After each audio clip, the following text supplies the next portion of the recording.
Hey, everyone. This is Andy Hall. You can call me Dr. Kennard. This is the Disappointed Cat Morning Show. Um, I'm taking the show on the road, as you can tell. I'm in this lovely hotel room, lovely acoustics, lovely background. No, I didn't bring my green screen with me. I could have brought the green screen with me and schlepped it around, but yeah, I'm not doing that. I'm getting a haircut today or tomorrow. There's a barbershop down the street, just a few doors down. So, I'm in Vermont.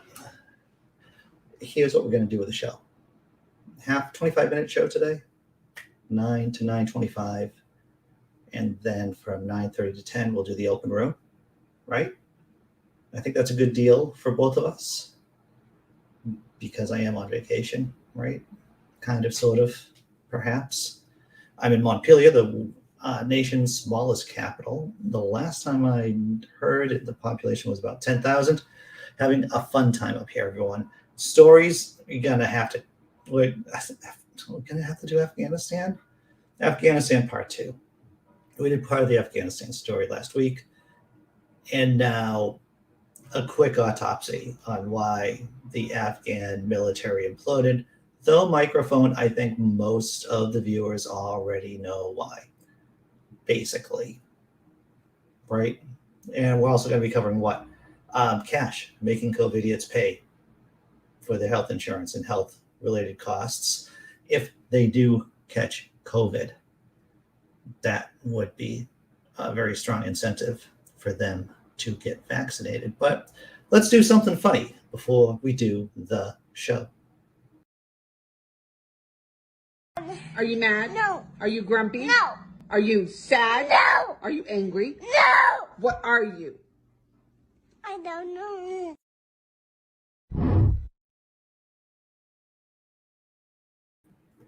Can you just be yes to all of those questions? Grumpy, yes. Angry, yes. Sad, maybe. Underneath all the other layers, are you? Do you know? I don't know. I could be that entirety of the cat right there. Everyone, entirety of the cat. I hope everyone's doing well. Tobin, I saw in the chat that your dog died. I'm sorry, dude. I'm sorry to hear that. Bonnie's watching both streams later. Good for you, Bonnie. Thank you. Grant, good morning, Tobin. John Hudson's hanging out. Dee Parks, good morning, Dee. Lee must be celebrating the evacuation of U.S. forces from Afghanistan. There's some of us. All right. Now, I was 7 years old when Saigon fell, so I don't remember it. It was not part. I remember more about the World Series in 1975 when the Red Sox blew it against the Cincinnati Reds than the fall of Saigon. But if you're a skosh older than I am, then you probably have quite a few memories, perhaps, of the fall of Saigon in 1975. Sammy, what's up? How am I? I'm doing okay. Lee.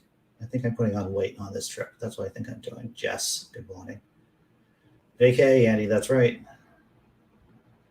You didn't automatically start oh, yeah, YouTube didn't automatically start the stream. Catching up, I'm sorry to hear that. All right. Cryptameria, I think I got everyone. If I didn't, I'm sorry. 25 minutes, once again, 9 a.m. to 9:25. I'm going to take a small break, and then we're going to do the open room from 9:30 to 10.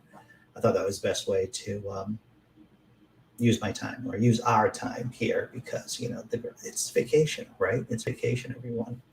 So I have one meme queued up. One meme. And this is it. I might have shared with this one before. I don't know. Welcome to hell, Professor. This is Tony. You once saw something on the internet about your field of expertise and is going to spend eternity lecturing you on it. I bet he doesn't believe in the germ theory of disease either, that Tony. I bet she's a virologist. I bet he's going to tell her all about masks, how they don't work, about how the vaccines don't work, how you get magnetic. That would be hell. Wait, is that the world that we're living in right now? That's the world we're living in right now, everyone. Oh, wow. All right. You caught up. Good job with Cheslin Ranger. 5 points. 5 points. All right. So last week we talked about Afghanistan. And we talked about how the Bush administration dropped the ball from 2002 to 2006. They were preoccupied with Iraq, the invasion of Iraq. They basically didn't do a whole lot in creating the armed forces of Afghanistan, right? And at the height, the armed forces, the militia, the police department, and the regular everyday military and special forces, they only amounted to 350,000 soldiers and others. And that was by far mostly a paper force. So that's what we covered this last week. And now over the weekend, as I'm sure all of you know, that the Taliban basically have Afghanistan. For all intents and purposes, I found this story in The Economist magazine. The Taliban's terrifying triumph in Afghanistan. The jihad has seized Kabul, filling a vacuum Joe Biden left. You know, I was having this conversation with a girlfriend as we were driving up here to Vermont. And Joe Biden's sins, at least this is my point, this is my opinion, this is me editorializing. On a 1 to 10 scale, if Joe's Biden mess up in all of this is maybe a 3 or 4, if that, maybe a 3, then Bush the Younger's was a 20 or 30. And I know one does not excuse the other, but it's important to keep these things in perspective. All right, let's look at the actual story about why the Afghan forces just crumbled apart. I'm just going to give you the log line. I'm going to give you the 1-sentence summary there is that they wanted it more. They being the Taliban, right? They wanted it more. And maybe they were a little smarter too. Let's take a look. Now, this is a long article. What I did was that I snipped out the salient pieces, the important pieces here. How did a government with 350,000 soldiers trained and equipped by the best armies in the world collapse so quickly? In 1975, the North Vietnamese army, backed by a superpower, still took months to advance through South Vietnam, fighting hard for territory. The Taliban thought to number no more than 200,000 soldiers, armed mostly with equipment they seized from their enemies, have taken all of Afghanistan's urban centers in little more than a week. Generally, without much resistance. There was a map, but we don't really need a map. The answer seems to be what they lacked in brawn, they made up for in brains, determination, and political shrewdness. For the past year, diplomats in Doha, that's in Qatar, had hoped that the Taliban could be compelled to negotiate with Mr. Ghani's government to agree to some sort of power sharing agreement. The insurgents evidently realized it would be more profitable to negotiate with Mr. Ghani's underlings, city by city, and thereby simply pull the rug out from underneath him. So it seems like the Taliban just talked to the warlords, mayors, whoever ran the cities, and just circumvented the federal government or the central government in Afghanistan.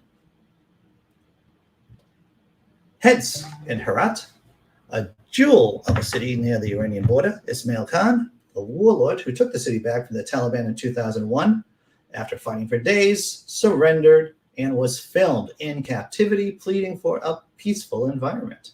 In Kandahar, the city at the heart of Afghan's southern breadbasket and the birthplace of the original Taliban, the governor was pictured handing over to his Taliban counterpart in Jalalabad. In the east, the Taliban marched in without firing a shot after elders in the city negotiated a surrender. Mazar-e-Sharif, a northern city which once served as a bastion of anti-Taliban resistance in the 1990s, folded in a similar fashion. That is, without firing a shot. Now, someone in the chat, much smarter than I am, is going to quote Sun Tzu, who wrote the Art of War, the classic Chinese text that says, the best way to win a battle is without firing a shot. Let's go to the next panel. In each case, the militants have made wide-ranging promises to forgive those who served in the American-backed government in exchange for surrender. In Kandahar, former soldiers who surrendered have been issued with laissez-passer documents that they can show at Taliban checkpoints. There, throughout Friday night, the sound of gunfire echoed throughout the city. According to residents, it was mostly fired in the air of celebration. The Afghan army, for all of its apparent strength, seems to have fallen to what might be called Yossarian syndrome after the character in Joseph Heller's Second World War novel Catch-22. Yossarian was asked what would happen if everyone thought as he did that fighting was pointless, and replied he would be a damned fool to feel any other way, wouldn't I? Similarly, the Washington Post quoted one Afghan officer explaining why his soldiers would not stop the Taliban. Brother, if no one else fights, why should I? Afghan military morale was not helped by the government's fiscal crisis, which led to the government staff and troops missing pay for months. You gotta pay people. You just gotta pay people, everyone. You gotta pay and feed people. And so, yeah, the Taliban negotiated with local leaders to surrender, gave, or at least promised, good terms. And that's how they scooped up so many cities quickly. And of course, everyone lost faith in the central government. And as atheists, I don't think we put enough emphasis on this, and I don't want to use the word faith improperly, right? Because there's a kind of religious faith that is baseless and pointless. But there's also the faith in systems, the faith in government, the faith in your fellow person around you, people around you. And if you lose faith in the system that you're living in, then that has consequences, everyone. That has consequences. Go and check out the chat. 45 comments in the chat. Wow. Dr. Osiris. Good morning, Dr. Osiris. I hope you like my pleasant surroundings here in my hotel room. Did McDonald's close in Afghanistan? Very good question, Dr. Mordecai Cassius Marcellus. I'm not sure, Jones. I'm not sure. I am not sure. But if they did, it would be tragic. It would be tragic. Spending the mornings with you guys makes the days bearable. Well, that's good, Dee Parks. I'm glad to hear that. Glenn Chesterton. Good morning, Mr. Chesterton. So just to remind those of you, or just to let you know in case you just arrived, that I'm only doing the news until 9:25, and then doing the after party after show at 9:30 to 10 o'clock, because this is like vacation schedule, Andy. That's what we have here right now. Let's see, it's checking out how everyone. Wild Eden. Good morning, Wild Eden. Everyone seems to be doing okay in the chat. Once again, Tobin, I'm sorry to hear about the dog, brother.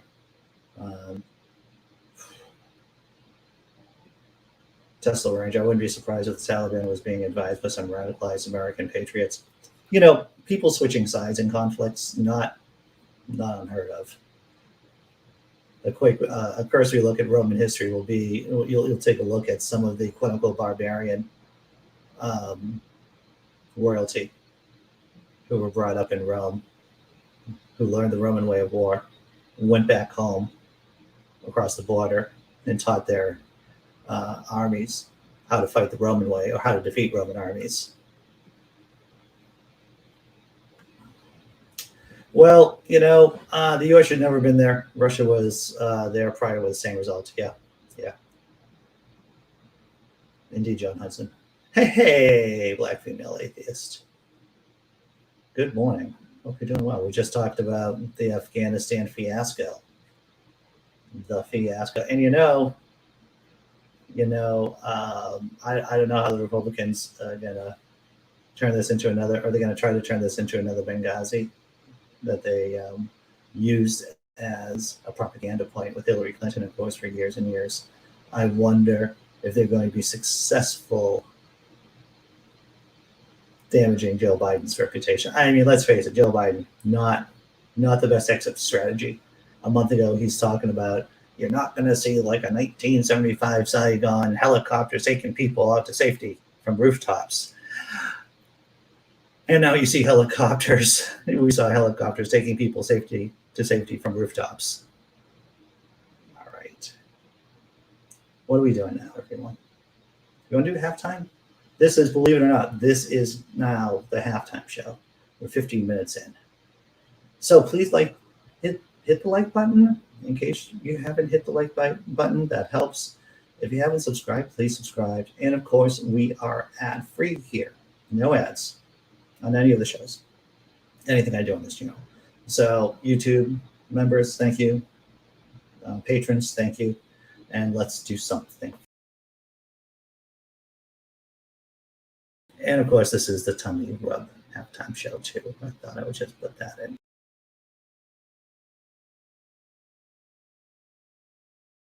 Is it Mountain Dew? Baja Blast? No, it's just cake. Why do I do this with my life? There are people saving lives, but I make cakes in the shape of other things.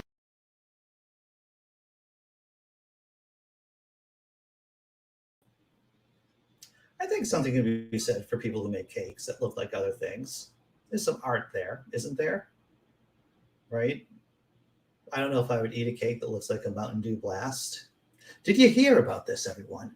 That Mountain Dew is teaming up with Boston Beer Company to make, and you could hear it, you can see this coming, an alcohol-infused version of Mountain Dew. It's true. I heard it on the Motley Fool podcast. It's coming out sometime in early 2022, and you will be able to buy hard Mountain Dew. I don't know if it's going to be green. I'm pretty sure it's going to be disgusting, but I think this is another sign of the apocalypse right here, is hard Mountain Dew, alcohol-infused Mountain Dew. Checking out the chat one more time before going to the next story. How do you make ice cubes out of cake, dude? I have no idea, Tessa Ranger. There is, my girlfriend was here. She's in the other room. She watches a lot of these baking shows. A lot of these, I'm going to use the word baking. My girlfriend watches a lot of these baking shows, these competition shows, and so she could probably tell us how to make ice cubes out of cake, but I don't know. Could be jelly candies, Cryptameria says. All right. Is Vermont still for lovers? Yeah, I guess so. It's great up here, to tell you the truth, everyone. It's pretty sweet. Cool. Not a lot of humidity. It doesn't suck. All right, next story, last story. I don't know how to feel about this. Maybe, perhaps you can help me feel. On one hand, insurance companies making people who don't get the vaccine pay out the nose. On one hand, I like that. On the other hand, I hate insurance companies. I hate the healthcare system here in the States. I don't know. I don't know how to feel about this. Please tell me. Please give me suggestions on how to feel about this story. Let's get to it. Refuse to get a vaccine, you might be hit with expensive medical bills, employer mandates. Let's do this. People who choose not to get vaccinated against the coronavirus face greater odds of getting seriously ill and hospitalized, a decision that could risk not just their health, but also the finances, as employers require vaccination and insurance companies look at ways to pass on the costs of treatment. More than 90% of patients hospitalized with COVID-19 are unvaccinated, and because 41% of eligible Americans have not yet been fully immunized against the virus, a new tactic is being pushed, making the unvaccinated pay a larger share of their medical bills. See, that doesn't sound, can you fight evil with evil? Is that okay? Is fighting evil with evil okay?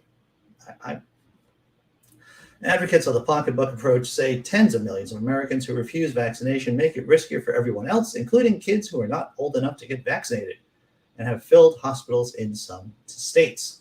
Taxpayers are on the hook for $178 billion in federal funds allocated to hospitals and healthcare providers. Insurance premiums could rise across the board. There's a very clear line we can draw between refusing vaccination and getting COVID severe enough to put you in the hospital, said Jonathan Meir, an economics professor at Texas A&M University. So the strategy is, if you could get vaccinated and you don't get vaccinated and you get COVID and you're sent to the hospital, you're gonna have to pay. The unvaccinated are essentially asking for a handout, a subsidy for their stance, and that's cheap talk. Standing up for your beliefs means being willing to take the consequences of them. He said some health insurers already are sharing the financial pain with those sick enough to be hospitalized. The Kaiser, or a Kaiser Family Foundation survey last November found that 88% of people had health insurance plans that shielded COVID-19 patients from co-payments, co-insurance, or annual deductibles that might require families to spend $2,800 or more before coverage kicks in. Now, let's look at this. 88% of people had that shield. That means 12% of the people in that survey still had to pay $2,800 or more before the insurance coverage kicks in. 12%. I think more than no percent should have to do that. Now that vaccines are free and available to all Americans 12 and older, insurers have scaled back those waivers. Insurers eliminated pandemic perk. Major insurers such as Aetna, Anthem, Blue Cross, and United Health Group discontinued free waivers as vaccines became widely available, as first reported by Kaiser Health News. Humana still covers out-of-pocket costs for older adults on its Medicare plan, but the insurer does not shield out-of-pocket costs for those covered by employer-sponsored plans. Experts say patients hospitalized with COVID-19 could face significant bills as a result, and those patients are mainly the unvaccinated. Watch the weasel words, everyone. The weasel words are the words that show how fucked up the system is. It's mainly, the insurers mainly are screwing the unvaccinated, but they're screwing the vaccinated too. Immunized people rarely are hospitalized, though some are, with breakthrough infections, according to the Kaiser Family Foundation analysis of state and federal data. So far, employers have been slow to offer incentives to encourage workers to get vaccinated. Of more than 300 employers surveyed by Mercer in July and August, only 10% said they offered a financial incentive. It may take time for companies to use those wellness plans and push employees to get vaccinated, Cox said. So there you go. See, how am I supposed to feel about that, everyone? I don't think I can feel good that the healthcare system, so they're screwing, or they're planning to screw, the unvaccinated, but they're also kind of putting the squeeze on people who are vaccinated. Some people who are vaccinated who happen to go to the hospital, they may not be as well shielded either. And that gives me the angers. I don't know. I'm going to see what smarter people think about this. Let's see, checking out the chat. Well, Tesla Ranger, we got to charge the influencers who have been spreading the anti-vax nonsense. Indeed, there should be like a Covidiot tax, right? I mean, if you're spreading this kind of nonsense and making money with your Patreon accounts, with their YouTube memberships, there should be an idiot tax, like 99% idiot tax on that. Charge Fox News. I like that. Cryptameria. Yeah.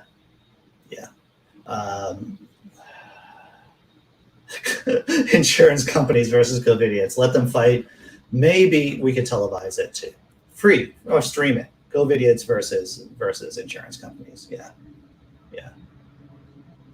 I think that's wise. There's not a link to the after party. That is a mistake of mine. There should be, if you look at the idiot text, simply Secular Dave, good to see you. There's no link, but in the next video on this channel, that one has a link to the after party, after show. Maybe, perhaps. See, this is what happens. Can you hear the train? There's a train in the background, right by the train tracks here. That does not wake me up at night, everyone. What woke me up at 4 o'clock in the morning? I don't even know. But something woke me up at 4 o'clock in the morning. All right. Oh my God. Oh my fictitious God. It's already 25 minutes past the hour. After party, after show starts at 9:30, everyone. I'm going to drop something funny here. Take a quick break, and then we'll do, and once again, it's the next video up on this channel. There should be a link for the panel in that video. Quick show, maybe too fast. I don't know. I got to get better at this. Here we go.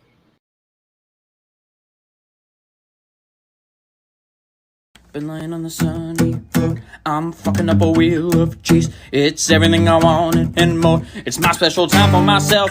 I don't care if you're watching me. I'm about to eat this cheese. Fire!